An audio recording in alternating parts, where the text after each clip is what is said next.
This is the Entertainment for One podcast, and as always, E for One, representing E for One all day. Thank you for watching.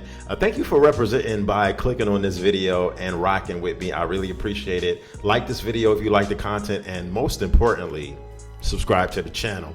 Now, I was thinking earlier this week, I wanted to have a throwdown.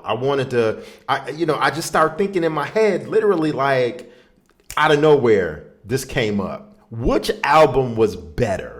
Nas's It Was Written or Jay-Z In My Lifetime Volume 1? Now, full disclosure, both albums came out roughly around the same time, give or take, about a year. Nas came out, It Was Written in 96. J. Hove album came out in 97. Now, Nas album has more tracks on it. Jay-Z Volume 1 has 14 tracks, whereas It Was Written has both albums have 14 tracks. That's crazy. I was thinking more or less the bonus the bonus tracks on the cassette was Silent Murder. And yeah, that was like the only bonus track. So both album had 14 tracks. Like, I'm literally going to do this in live time. And if I didn't tell you who I am, I'm AP, Anthony. But I'm going to do this in live time real quick and break it down track for track, which one I thought was better, since they both have 14 tracks on it. Let me know in the comment section which album is your favorite. Which one do you think is the better album?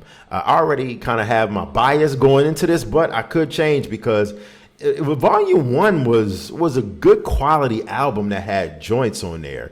A Million and One, the intro versus Nas's intro. A Million and One actually was crazy. I'm giving that to Jay-Z, not only because it was produced by Premier, but that was a classic song with sampling that Aaliyah, A Million. That I need to be tallying this up. I need to be doing that because I'm literally gonna mess up.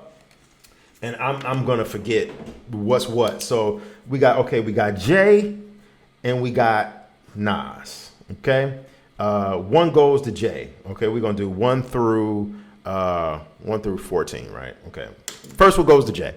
A Million and One. Even though Nas' intro was dope, but him and AZ was just kind of talking on it. Number 2, The Message or City Is Mine. The Message, hands down. City of Mine was produced by Teddy Riley. The Message was produced by Trackmasters. So The Message got 1 for Nas. Number 3, Street Dreams. Track 3, Street Dreams versus I Know What Girls Like. Safe to say that one is for Nas. We're not going to even comment on I Know What Girls Like. Track 4, I Gave You Power. The Primo Gun joint versus Imaginary Players. Whoa. Oh, that's difficult because I Gave You Power, classic. Imaginary Players, though, that song just hit different. Like that sample, the Angela and Renee sample, the way we reacted in real time in 97 when we heard that song. When I was in college at Wilberforce University, shout out to the Woo, shout out to the crew. I'm going with Imaginary Players just because some shit you just can't duplicate what you was going through in real time at that moment when that song came out. That's just one of them untouchable joints right there for my personal reason. So Imaginary Players. Okay, 5, Watch Them Ends. Watch Them, featuring Watch Them Niggas, featuring Foxy Brown. Produced by the Trackmasters. Going up against Streets Is Watching. Streets Is Watching. That's a Hove joint. Streets is watching all day. Like, don't get me wrong, Watch Them Ends was the joint. Doom, doom, doom, doom, doom. But Streets Is Watching, classic. I love that I'm doing this in real time, and this is not premeditated. And I thought this out previously. Taken in Blood. I made it like that. I want it like that. I'm living like that. Taken in Blood 6. Going up against Friend of Foe 98. Primo joint. Taken in Blood. I made it like that. I've got it like I want it like that. I'm living like that.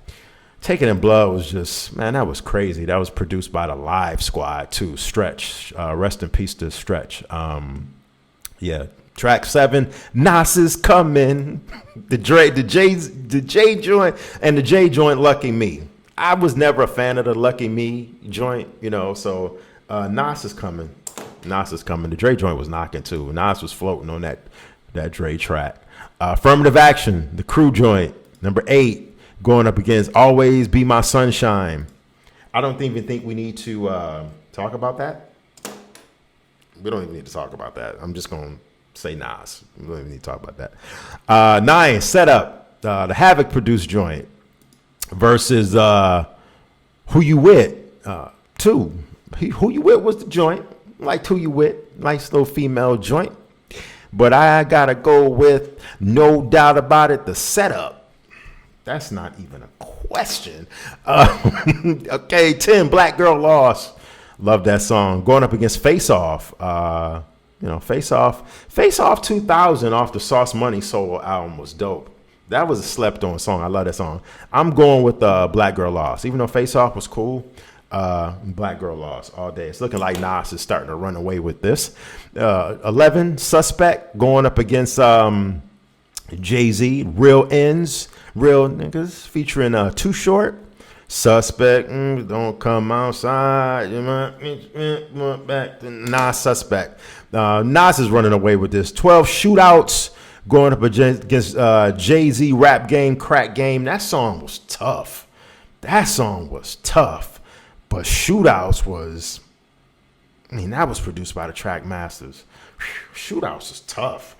Going with Shootouts, man. Live in Rap, produced by Havoc 13, going up against Jay-Z, Where I'm From. I love Live in Rap, but Where I'm From is just an instant classic, timeless Jay-Z track. And finally, track 14 off of Nas's album, It Was Written, If I Ruled the World versus Jay-Z, You Must Love Me. I never liked Jay-Z, You Must Love Me. So even though If I Ruled the World is played out, and I don't care if I ever hear If I Ruled the World again, just because I've heard it a million times since 96, I'm going to get at the Nas. So listen, Nas clearly ran away with this. 1, 2, 3, 4, 5, 6, 7, 8, 9, 10. 10 to 4. Nas had the more superior album. I think we all knew that. I kind of knew that going into it, but I just wanted to do the tale of the tape. Let me know in the comment section what you think. I want to know. I'm going to go through all the comments, read them. Thank you for watching. Thank you for watching the Evil One Podcast. Peace.